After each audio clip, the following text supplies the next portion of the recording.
정확히 2024년 5월 5일 어린이날이고요. 어린이 주일이기도 합니다.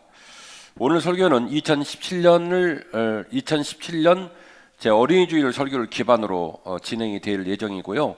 다음 주 설교는 2018년 어버이 주일 오인오색 설교를 기반으로 진행이 될 예정입니다. 기념일이 참 많은 5월이죠. 1년 52주 365일 우리 성도들의 영적 상태, 우리들의 비전, 교회 사명 이런 것들로 항상 말씀을 드립니다마는 5월 한 달 기간 동안에는 그러하여 우리 개인의 입장보다는 공동체의 입장, 우리 개인의 소원보다는 우리 공동체가 꿈꿔야 될 소원들을 함께 나눌 예정입니다. 비록 그 일들이 우리의 개인의 이야기가 아님에도 불구하고 우리가 우리의 마음을 확장하고 우리의 비전을 좀 더 크게 품어서 공동체에 관한 일, 국가에 관한 일, 우리 미래에 관한 일에도 내가 거룩한 책임을 가져야 되겠구나 이렇게 깨닫고 각성하고 도전하시는 한 달이 되었으면 좋겠습니다. 이번 한 달 동안은 그러니까 우리 각자의 개인의 설교보다는 무슨 설교한다고요? 공동체에 관한 설교한다. 여러분 모두가 귀한 깨달음과 반응이 있어 주시기를 부탁을 드리겠습니다. 오늘은 어린이 주일이기 때문에 미래 세대에 모든 것을 걸어야 합니다라는 제목으로 잠시 말씀을 나누고자 합니다. 말씀 듣고 나서 맞아, 목사님 말씀처럼 우리가 미래 세대에 정말 모든 걸 걸어야 되겠구나 결단하는 소중한 시간 되었으면 좋겠습니다. 첫 번째 메시지인데요. 그동안 고마웠습니다. 우리 대한민국의 현실입니다. 그동안 고마웠습니다. 우리 대한민국의 현실입니다. 무슨 말인가 싶으실 텐데요. 굉장히 중요한 얘기고 피부에 와닿는 얘기고 정신을 바짝 차려야 될 아주 중요한 말씀을 나누고자 합니다. 오늘 통계는요. 2020년을 기준점으로 계속 통계가 진행이 됩니다.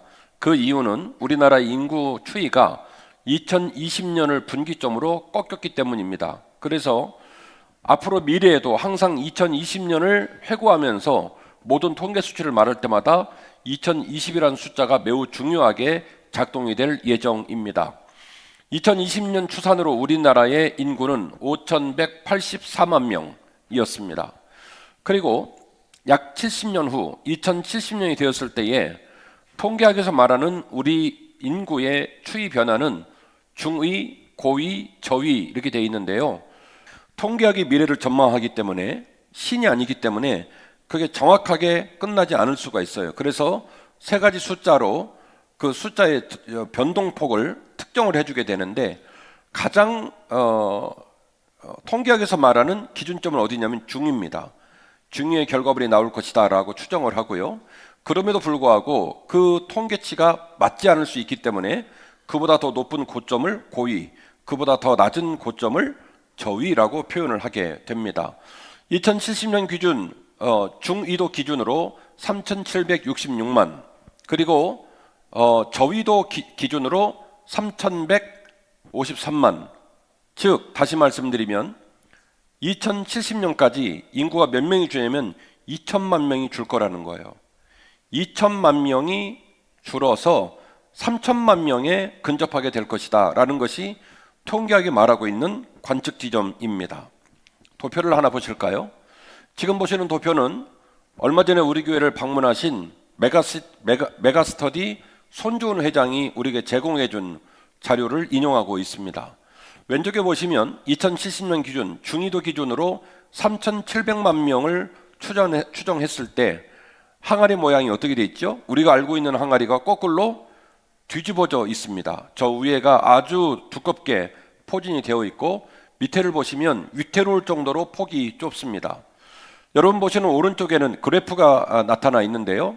결국 1900년도부터 시작이 되어진 인구 그래프 가파르게 상장 곡선을 그리고 있습니다. 그 기간 동안 우리는 많은 어려움들을 겪었죠.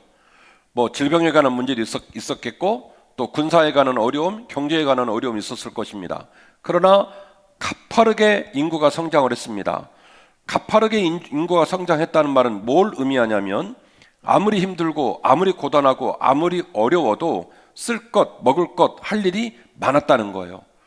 어쨌든 간에 배가 고파도 아기를 많이 내니까 그 아기들 기저귀 필요하고요. 그 아기들 분유 필요하고요. 그 애기들이 가야 될 어린이집 필요하고요. 어린이집 나오고 나니까 그 애들이 가야 될 초등학교 필요하고요. 초등학교를 가니까 학용품 필요하고요. 신발 필요하고요. 중학교 가든가 게임기 필요하고요. 대학교 가니까 옷 필요하고요. 느낌이 오십니까? 힘들고 어려워도 계속해서 인구가 늘어나면 인구가 늘어나는 만큼 직업이 필요하고 그리고 그 수요를 따르는 경제 동향이 계속 확장될 수밖에 없다라는 겁니다. 2020년에 가파르게 꺾여서 지금 인구 하향곡선은 정말로 아래를 향하여 곤두박질 치고 있는 중입니다. 많은 자영업자들이 코로나 팬데믹을 지나고 난 후 팬데믹 후유증이 이렇게 심할 줄 몰랐습니다. 이런 표현들을 하시는데요. 통계학에서 보는 기준은 팬데믹 때문이기도 하지만 더 중요한 문제는 인구 곡선이 가파르게 아래로 곤두박질 치고 있기 때문에 결국 우리 사회 인프라가 점점 취약해지고 점점 축소되고 있는 상황을 피할 길이 없다라는 것이 이 통계학에서 보는 그래프의 추이입니다. 그 다음 그래프를 하나 보여드리겠습니다. 출산율에 관한 그래프인데요. 2013년부터 꺾이기 시작해가지고 지금 가파르게 밑으로 치달아 내려가고 있는데 가입 여성 1명당 우리나라의 출산율은 0.77명입니다. 이 말은 결혼도 안 하고 아기도 낳지 않고 우리의 가문의 역사를 우리 때에서 끝내버리겠다라고 마음을 먹은 사람이 2명 중에 1명이라는 거예요. 가문의 역사를 승계하는 것에 대해서 관심이 없다. 승계하지 않아도 별 상관이 없다라고 생각하는 사람이 2명 중에 1사람 이상으로 올라가고 있다라는 겁니다. 전 세계의 모든 기류의 변화, 전 세계가 유의미하게 지켜봐야 될 지표를 어디를 기준을 잡냐면 OECD를 기준을 잡습니다. 세계 경제 연합 38개국이고요. 비록 38개국이라고 하나 각 대륙을 지표로 가져가는 나라들이 들어와 있기 때문에 OECD 국가의 표준은 세계 경제의 흐름을 파악하는데 매우 중요한 지표로 작동이 됩니다. 현재 여러분에게 38개 국가의 지표를 차트로 보여드렸어요. 맨 왼쪽 상단에 가장 아기를 많이 낳는 나라가 있습니다. 어디냐면 이스라엘입니다. 이스라엘은 현재 여성 1명당 아기를 3명을 낳고 있고요. 3명을 낳을 때 첫 아기를 낳는 나이는 27세 정도가 됩니다. 그 밑으로 멕시코, 프랑스, 콜롬비아, 터키, 라트비아, 코스타리카, 아일랜드, 벨기에, 체코, 리투아니아, 덴마크, 스웨덴, 미국, 아일랜드, 칠레, 뉴질랜드, 슬로베니아, 호주, 에스토니아, 영국, 네덜란드, 슬로바키아, 독일, 헝가리, 캐나다, 노르웨이, 스위스, 오스트리아, 포르투갈, 폴란드, 핀란드, 룩셈부르크, 스페인, 일본, 그리스, 이탈리아, 대한민국까지 총 38개 국가가 포진되어 있는데요. 부등의 1위는 대한민국입니다. 이 영광스러운 1등을 아직까지 안 뺏기고 뚝심 있게 지키고 있습니다. 역설적인 표현이니까 알아서 들으시길 바라고요. 이 1등 자리를 뺏기지 않고 현재 고수하고 있는 나라가 저와 여러분이 살고 있는 대한민국입니다. 현재 대한민국은요 38개 OECD 국가 중에 출산율, 저출산율 1위를 지키고 있는 중이고요. 이런 상황이기 때문에 이 출산율 가운데 여성이 첫 아기를 낳는 나이가 몇 세냐면 32세입니다. 이스라엘 기준으로 5년 뒤고요. OECD 평균 국가의 기준으로 따지면 29세 뒤니까 3년 뒤가 되겠습니다. OECD 국가 평균 38개 국가 평균이 몇 명인 줄 아십니까? 2명입니다. 최소 1인당 2명을 낳습니다. 그러면 시간이 가면 무슨 일이 벌어지냐면 최소 3배씩 늘어난다는 거예요. 1인당 2명을 낳으니까 우리는 1인당 0.7명을 낳는다는 소리는 한 명도 안 낳는다는 거예요. 0.7명은 숫자가 뭐죠? 1대1로는 측정이 불가능하죠. 어떻게 가야 됩니까? 2대1로 가야 되는 거예요. 2명 중에 겨우 1명이 날까 말까 한다는 얘기고요. OECD 평균은 1명당 최소 2명을 낳으니까 그럼 몇 명이에요? 낳은 사람까지 따지면 3명이죠. 시간이 가면 몇 배수로 늘어나요? 최소 3배수로 늘어난다라는 사실입니다. 여기서 여러분에게 말하고 싶은 중요한 사실이 하나 있습니다.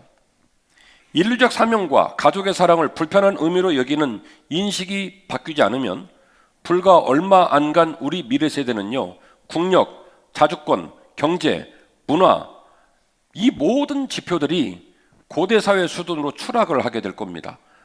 차트 내려주세요. 제 말을 여러분 어떻게 이해하고 있는지 모르겠어요. 우리나라는 밤 11시에 샐러드가 땡기면 진리의 우리가 믿는 진리의 쿠팡이 있습니다. 쿠팡에다가 부탁을 하면 새벽에 먹고 싶은 샐러드를 갖다 줘요. 그리고 우리는 그런 첨단 문명과 빠르게 움직이는 이 사회를 즐겁게 누리면서 살고 있습니다. 거꾸로 말씀을 드리겠습니다. 우리가 음식을 시키고 물건을 배달을 원했다고 반나절 만에 새벽에 갖다 주는 것은 하늘에서 물건이 뚝 떨어지는 게 아닙니다.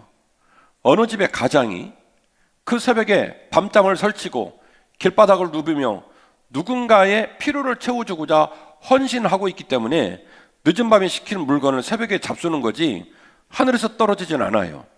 누군가는 도로를 치우고, 누군가는 유리창을 끼우고, 누군가는 운전을 하고, 누군가는 사람을 치료하고, 누군가는 하수구를 치우고, 누군가는 국가를 위해 헌신해서 군인이 되고, 그렇게 헌신하는 삶의 노정들, 내 이해관계와 상관이 없지만 공동체를 위하여 우리 부모님이 희생하시고 헌신한 것처럼 나도 그 유산을 물려받아 나도 내 자녀에게 소중하고 아름다운 날들을 선물로 주겠다고 마음먹고 헌신하는 사람들의 모습 때문에 우리 사회가 이렇게 편안하고 즐겁고 첨단의 문명을 누리는 삶으로 살아가고 있다는 것이죠. 지금 이 모습이 그대로 가게 되어지면 자녀를 낳고 그들을 돌보는 거, 그리고 우리가 더불어 살아가는 공동체를 소중하게 생각하는 거, 개나 줘라. 그게 무슨 의미가 있냐? 그냥 나 혼자 이 버겁고 어려운 세상 나 혼자 살다 갈란다 라는 마음을 먹은 우리 미래 세대는요, 나 혼자 못 삽니다. 지금으로부터 50년만 지나면 무슨 일이 벌어지냐면 혼자서 운전하고, 혼자서 유리창 끼우고, 혼자서 나라 지키고, 혼자서 농사 짓고, 혼자서 집 짓고 다 해야 됩니다. 제 말 알아들으셨습니까? 그 모든 일을 함께 해줄 벗들이 있어요, 없어요? 없다는 얘기예요. 다시 말씀을 드리면 우리가 출산율이 최저로 떨어지는 것은 우리 개인이 별일 아닌 것처럼 생각하고 나와 무관한 일인 것이냐 생각할 수 있는 일이 아니라는 거예요. 국가의 일이 개인의 일이고 개인의 일이 국가의 일입니다. 부모님의 일이 내 일이고 내 일이 부모님의 일이 되기 때문에 그렇습니다. 뗄래야 뗄 수 없는 유기적 관계 속에서 나타나는 발현된 결과물이기 때문에 그렇습니다. 마지막으로 이야기할 중요한 지표가 하나 있습니다. 우리나라의 인구 초고령화 분포도입니다. 참 깜짝 놀랄만한 도표인데요. 2000년 기준으로 총 인구가 4,700만 정도 됩니다. 거의 5천만 다 되는 곳에서 출발을 하게 됩니다. 이때에 총 인구는 4,700만 정도 되고요. 유소년 인구는 21%, 생산 연령 인구는 71%, 고령자가 7.2%입니다. 고령자가 몇 프로라고요? 7.2%. 그러면 아직 10%가 안 되죠. 생산 연령, 학생들을 가르치고 나라를 지키고 경제를 운영할 수 있는 힘을 가진 사람이 무려 71%, 그리고 유소년은 21%. 그 유소년이 잘 자라면 어디로 들어오냐면 72%로 들어오니까 합치면 90%, 10%가 돌봄을 받고 10%가 경제활동을 하지 않는 어른들이셨다라는 얘기죠. 그런데 이 도표가 2000년에서 2023년, 2040년, 2060년, 2070년으로 옮겨가는 모습을 보여드릴 텐데 깨알 같으니까 글씨는 보지 마시고 모양만 보세요. 자, 2000년도에 보면 이 항아리가 어디로 내려앉아 있습니까? 바닥에 안전하게 탄탄하게 바닥층에 앉아 있죠. 그리고 이제 2023년 올라가면 어떻게 되냐면 가운데로 볼록하게 올라가게 됩니다. 그 다음 차트요. 2040년이 되면 위로 이제 치솟아 올라가기 시작하고요. 2060년이 지나가면 저 밑에도 위태로울 정도로 폭이 좁아지면서 항아리가 거꾸로 뒤집어진 모양으로 그래프가 바뀌게 됩니다. 2070년이 되면은 앞서 말씀드린 대로 우리나라의 중위도 인구로 따졌을 때 3,700만, 저위도 위주로 따졌을 때 3천만 정도가 되는데요. 3,700만 기준으로 했을 때 유소년 인구가 7.5%로 떨어집니다. 자, 2000년 출발점으로 따지면 어느 숫자하고 맞았습니까? 아까 말씀드렸던 걸 기억을 하세요? 어느 숫자였어요? 초고령화 어른들 인구가 7.5%. 70년 만에 유소년 인구의 숫자가 7.5%로 치환이 되어지고요. 생산 연령 인구는 46%로 떨어집니다.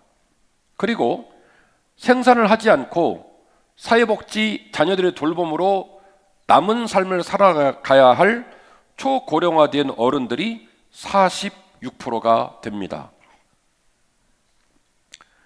돈 벌고 사회를 섬기는 사람 46%, 전혀 돈 벌지 않고 그들로 말미암아 돌봄을 받아야 할 사람이 또다시 46%. 이 날이 오는 게 이제 수십 년 앞으로 다가왔어요. 이때가 됐을 때 고령화 지수는 620입니다. 이 620이 의미하는 바가 뭔지 모르시죠? 고령화 지수란 말은 유소년 100명당 돌봐야 될 고령자 숫자입니다. 2070년이 되면 유소년 100명이 몇 명을 돌봐야 되냐면 620명을 돌봐야 돼요. 유소년 1000명 따지면 몇 명입니까? 초고령화 인구가 6200명. 100명이 620명을 돌봐야 돼요. 보통 심각한 문제가 아닙니다. 저기 우리 청년들 굉장히 지금 언짢은 표정을 짓고 있는데요. 이 일은 어른들의 잘못이고 우리들이 우리 젊은 친구들한테 굉장히 미안해할 일이기도 하지만, 그러나 여기 앉아 계신 어른들은 지금보다 훨씬 더 핍절한 상황 속에서 그 고난 속에서도 자녀를 낳는 것을 가장 소중한 가치로 여겼던 분들이에요. 그리고 그들을 돌보느라 얼마나 힘이 들었으나 그 일을 나름대로 소박한 기쁨으로 여겼던 분들이에요. 제가 어느 날 설교하면서 이 목사식이나 돼가지고 식기도 왔을 때 후라이가 올라오면 아들 2명에 우리 집사람까지, 우리는 4인 가족이거든요. 후라이가 올라오면 4장 중에 제일 큰 후라이를 고르고 있느라고 제가 신앙 간증했죠. 그랬더니 우리 젊은 친구 한 사람이 저한테 이런 말을 했어요. 목사님, 후라이가 뭐라고 식기도 하시면서 후라이를 그렇게 살펴보세요. 그래서 제가 너는 모른다. 우리 젊은 친구들은요, 식사가 끝날 때까지 밥상에 있는 후라이를 그대로 놔두고 밥을 먹는 세대예요. 저하고 저보다 인생을 먼저 사신 분들은 후라이는 구경도 못 해봤고요. 어쨌든 간에 뭐 하다못해 오뎅 조각이라도 식기들을 했을 때 쳐다봐서 젓가락으로 누르고 있어야 내 것 되는 거지. 형제가 6명, 7명 되는데 그게 언제 내 입으로 들어옵니까? 결국에는 우리가 그런 모습으로 가정 생활을 했던 날이 200년 전, 400년 전이 아니에요. 불과 몇십 년 전입니다. 지금보다 훨씬 힘들고 어렵게 살았어도 형제들은 그렇게 아웅다웅 후라이 뺏어 먹으면서 사는 것을 보람으로 여겼고요. 부모님들은 그렇게 힘들면서도 자식들 자라나는 것을 인생의 소망으로 여기고 살았기 때문에 이제 우리나라가 세계 경제 6위의 국가가 되어서 군사적으로, 경제적으로, 무역, 정치 모든 분야에 발군의 실력을 발휘하고 올림픽에 나가도 꿀리지 않고 아이들이 날아다니면서 세계의 다른 사람과 어깨를 맞대는 그런 삶을 살고 있는 거예요.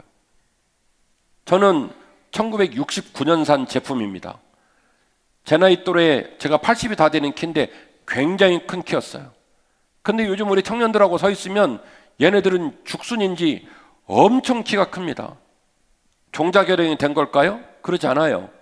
부모님들이 우리 아이들을 어렸을 때부터 항상 고열량으로, 고단백질로 열심히 잘 먹여서 애들이 쑥쑥 자란 거예요. 그렇게 수고하고 애썼던 부모님들의 헌신과 수고와 애씀으로 우리는 우리의 문화와 우리의 국가의 국력과 우리의 군사력과 우리의 모든 문명들을 지금 누리고 있는 거예요. 우리의 미래 세대가 어떻게 될 것인가? 우리 개인의 입장과 즐거움을 쫓아서 이렇게 삶을 살면서 우리의 삶이 위태로워지고 국가와 민족이 위태로워지는 삶을 지켜만 볼 것인가 곰곰이 생각해 보아야 합니다. 이 일은 개인의 문제이자 국가의 문제이고 공동체의 문제이자 우리 개인 앞에 닥친 중요한 우리 개인의 이해관계가 얽힌 문제입니다. 두 번째로 뿐만 아니라 우리의 현실도 냉혹하고 심각합니다. 우리 교단 교회는 약 2,900개, 미주총회를 합치면 3,000개 정도 되는 교단입니다. 약 2,900여 개의 교단 지교회 중 1,600개 교회가 주일학교가 문을 닫고 없습니다.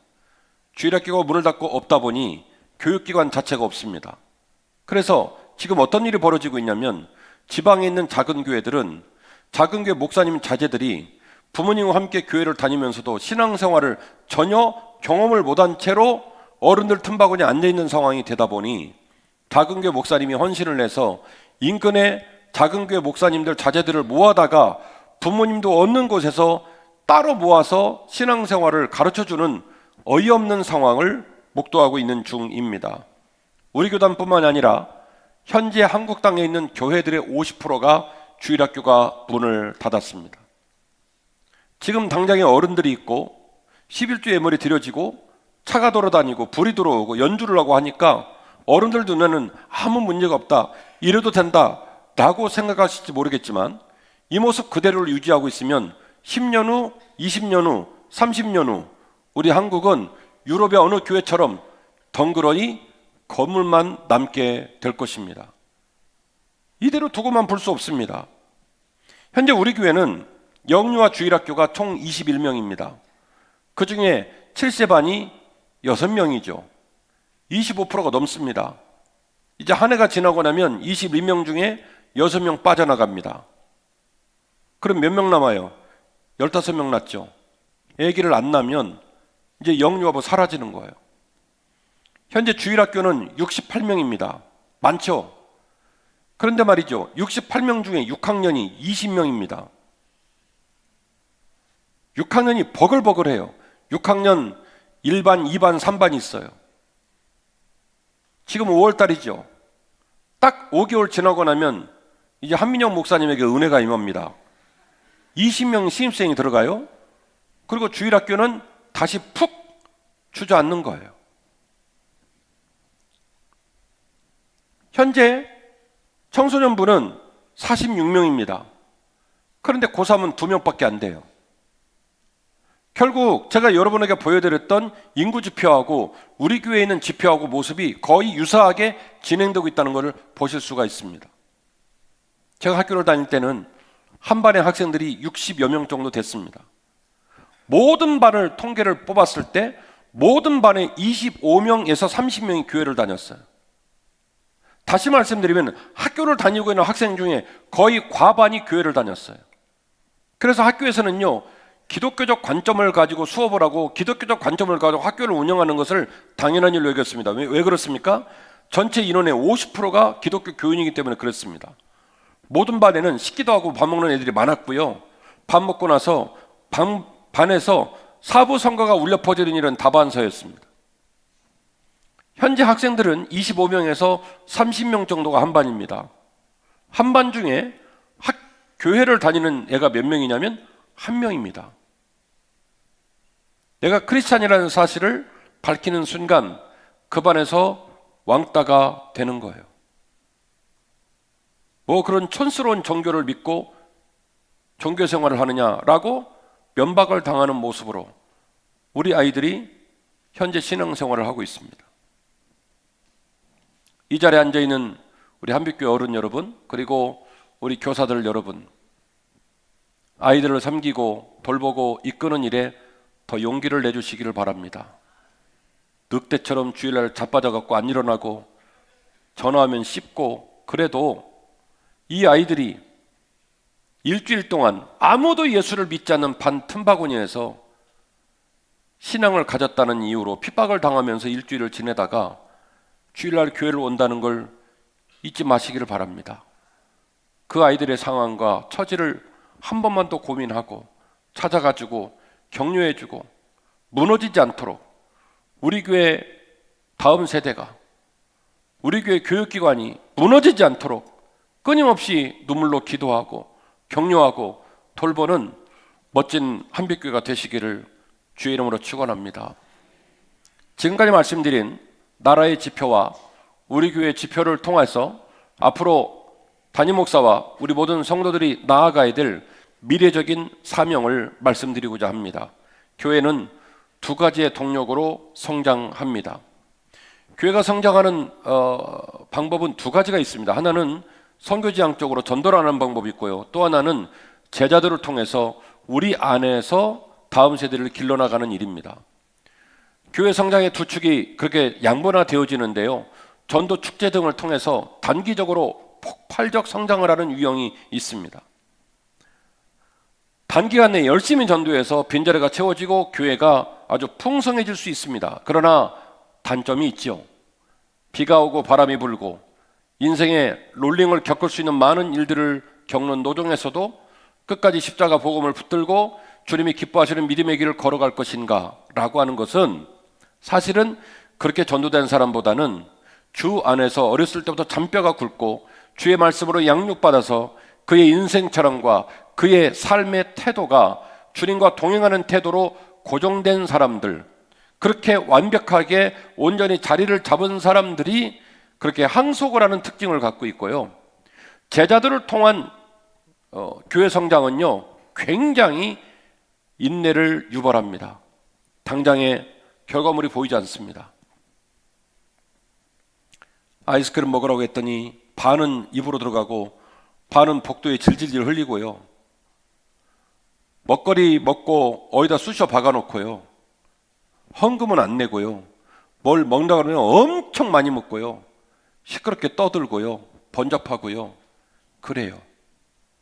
어른들이 그 꼴을 보고 어른들이 그런 상황을 즐겁게 여기고 애들이 흘리고 가면 애들이니까 흘리구나 싶어서 즐겁게 닦아주고 이놈의 새끼들 교회에서 흘리기만 하고 오기만 해보라고, 교회 오지 말라고. 그런 교회는 한빛교회가 되면 안 돼요. 아이를 양육하고 제자를 세우는 일은 제자가 하루아침에 만들어지지 않기 때문에 본디 시간이 많이 걸리고 많은 어려움이 있습니다. 그러나 그렇게 제자를 잘 양육하면 어느 날 그 양육한 제자도가 포텐, 발화점이 터져가지고 드디어 꽃을 피우고 탄력을 발휘하는 시간이 와요. 그때가 되면 비바람이 몰아치고 어떤 역경이 있어도 그 공동체는 넉넉히 세상을 이기는 멋진 공동체가 됩니다. 제가 제안하는 건 우리 교회가 1번이나 2번 중에 하나를 택하자는 말이 아니에요. 오늘을 기점으로 전도사역위원회를 없애버리자 이 말이 아니에요. 건강하고 좋은 교회는 이 두 성장축이 양쪽 다 강건하게 살아있어야 한다라는 것이죠. 그런즉 아볼로는 무엇이며 바울은 무엇이냐? 그들은 주께서 각각 주신 대로 너희로 하여금 믿게 한 사역자들이니라.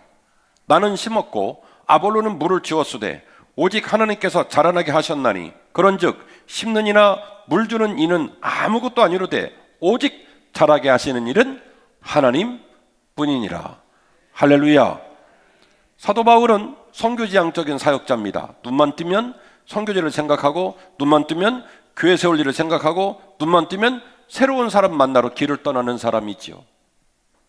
그러다 보니 사도 바울은 자기의 사역을 뭐라고 표현하냐면 항상 씨를 들고 길바닥에 나대지면서 그 길에다가 씨를 뿌리는 사람이라는 거예요. 그런데 여러분 잘 아시는 것처럼 씨가 땅에 뿌려지면 그 씨는 절대로 발화를 하지 못합니다. 때로는 때약빛 속에서 말라 죽기도 하고요. 때로는 비가 너무 많이 오면 썩어가지고 올라올 길이 없습니다. 누군가가 뿌려진 씨를 바라보며 때약빛이 쏟아지면 거기에 물을 부어주고요. 홍수가 터지면 물길을 내서 물을 빼주고요. 돌봐주는 사람이 있어야만이 그 씨가 발화하여서 줄기가 올라오고 나중에는 풍성한 열매와 하나님이 기뻐하실 만한 아름다운 아름드리 나무가 되는 줄 믿으시기를 바랍니다. 바울은 그래서 바울의 사역을 이렇게 말했습니다. 내 사역이 아름답고 내 사역이 풍성할 수 있는 이유는 나뿐만 아니라 나와 함께 했던 누구 때문이라고요? 아볼로 때문이었다. 나는 심었고 아볼로는 물을 주었으며 그 모든 일을 잘하게 하시는 일은 오직 하나님이셨다. 그래서 바울은 말합니다. 나 같은 사역을 가진 사람도 아볼로와 같은 사역을 가진 사람도 이 모든 사람은 오직 당신들 모두를 예수 믿게 하는 사역자들일 뿐이다. 그 모든 일의 영광은 하나님께 있으며 그 모든 일을 완성하는 분은 누구시라고요? 하나님이시다. 할렐루야. 그러므로 저와 여러분이 오늘 이후로 생각해야 될 것은 우리 어른들이 말씀을 듣고 그 말씀을 간직한 채로 세상에 나가서 열심히 주의 복음을 증거해야 할 줄로 믿습니다. 제가 종교 지도자라 드리는 말씀이 아닙니다. 저는 요즘 인터넷을 보면서 또 TV를 보면서 일상의 삶 속에서 만나는 이웃들을 보면서 우리가 사는 세상이 완벽하게 망가졌거나 망가져 가고 있다고 생각을 합니다. 얼마 전에 총선이 끝났습니다. 그리고 우리는 정치인들의 이야기, 교육을 하고 있는 교사들의 이야기, 종교 지도자들의 이야기, 일상의 삶을 살아가는 우리 이웃들의 이야기, 우리 이웃들의 이야기는 한문철 변호사의 리뷰, 한문철 변호사의 블랙박스 리뷰라는 프로그램에서 그 아름다운 모습을 매주일 보여주고 있어요. 너무너무 아름다워요. 막 쌍욕을 하고 막 하잖아요. 그죠? 그런 모습을 보는데 너무너무 화려한 문명 가운데 우리 사람들이 마치 짐승처럼 사는 희한한 세상을 맞이하고 있다고 저는 생각합니다. 저는요, 미래의 사회의 답은 교회밖에 없다고 생각을 해요. 우리는 우리와 절대로 경쟁에서 이길 수 없는 사람을 코앞에 두고 있습니다. 그게 바로 뭡니까? AI입니다. 빅데이터를 운영하는 AI. AI가 내놓는 데이터로 환자들을 치료하고 AI가 내놓는 객관적 데이터로 죄인인지 의인인지를 가르고 AI가 내놓는 데이터로 결국 모든 생산활동이 진행이 되니 기억력이 가물가물거리고 손에다가 차키를 들고 차키를 찾질 않나, 휴대폰을 손에 들고 휴대폰 어딨냐고 부인한테 짜증을 내질 않나 하는 우리는요, 어디 쓸모가 없는 인간들이에요.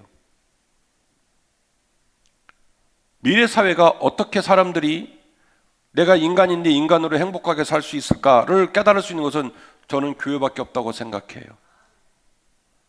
열심히 전도하셔야 됩니다.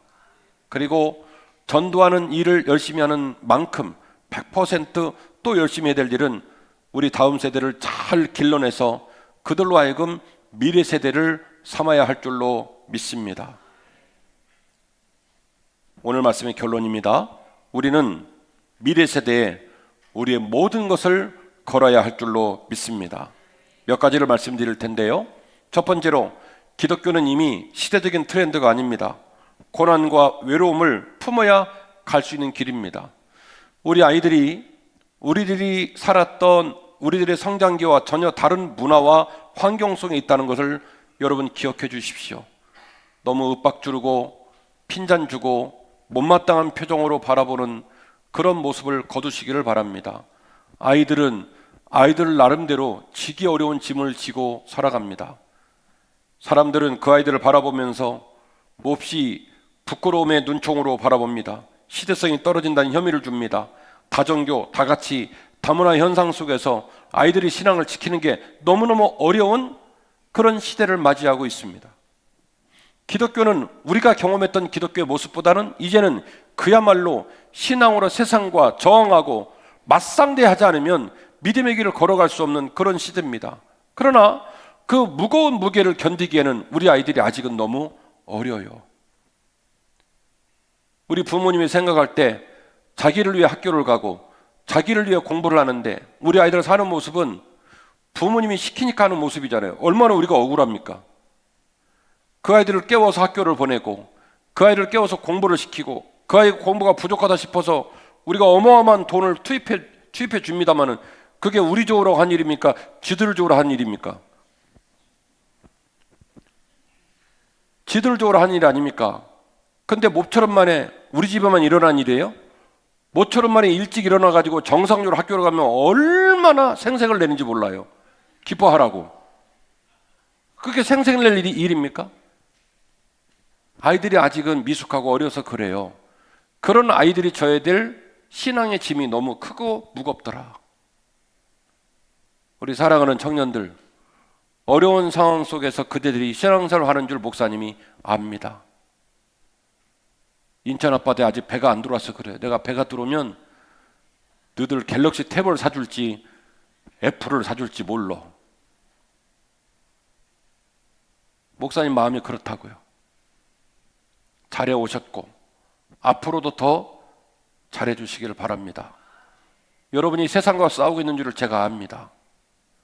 사랑하는 한빛가족 여러분, 우리 교회 어른들은요, 우리 아이들을 볼 때마다 쓰다듬어 주시고 격려해 주시고 그리고 아이들에게 힘을 북돋아 주시기를 부탁을 드립니다.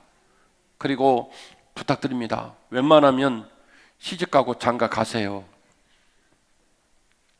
제가 살아보니까 그냥 살다 보면 정 들어요. 그리고 살다 보면 50보 100보요.